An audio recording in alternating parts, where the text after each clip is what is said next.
Meghan Markle says Los Angeles was full of culture when she grew up, despite how segregated it sometimes felt. The Duchess of Sussex discussed the city's multicultural heritage during the latest episode of her Archetypes podcast, in which she interviewed comedian Margaret Cho. Meghan said, "Growing up in Los Angeles, these are the types of foods I would eat: tamales, ghormeh sabzi, larb, matzo ball soup, adobo along with your usual kid fare of chicken nuggets and fries, and burgers and pizza. And the types of languages I would hear?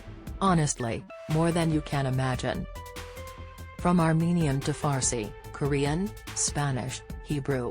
Los Angeles, despite how segregated it sometimes felt, was full of culture that you could see, feel, hear and taste on a daily basis. The multitude of Asian cultures was a huge part of that." The pair also discussed the police beating of Rodney King in 1992 and the racial tensions in Los Angeles surrounding the incident.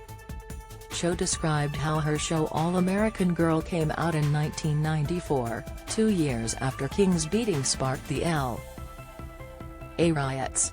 Korean business owners were seen with guns attempting to prevent vandalism and looting. Meghan said, "Now that was a little more than 2 years after the L.A. riots, that time period in the spring of 1992 when my hometown of Los Angeles erupted into violence and civil unrest after the acquittal of the 4 officers charged with excessive force in the arrest and beating of Rodney King. Now, this was a really tense time for race relations in LA. With the black community, the white community, the Latino community, and the Asian community, and specifically in that a lot of Korean mom-and-pop shops were targeted during this time. And a lot of the shop owners, as Margaret was just referencing, took protecting their stores into their own hands." Cho said, "So the Korean community were so paranoid about their perception because they had never been shown on the news.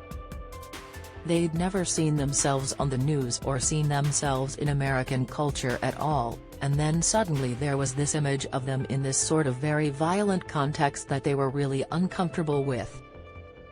So, when my show came out, it was really hard for the Korean community as they just also didn't necessarily approve of me because I was not college educated," she said. 50 people died during the LA riots, which also caused around $1 billion in damage, nearly half of which was to Korean businesses, CNN reported.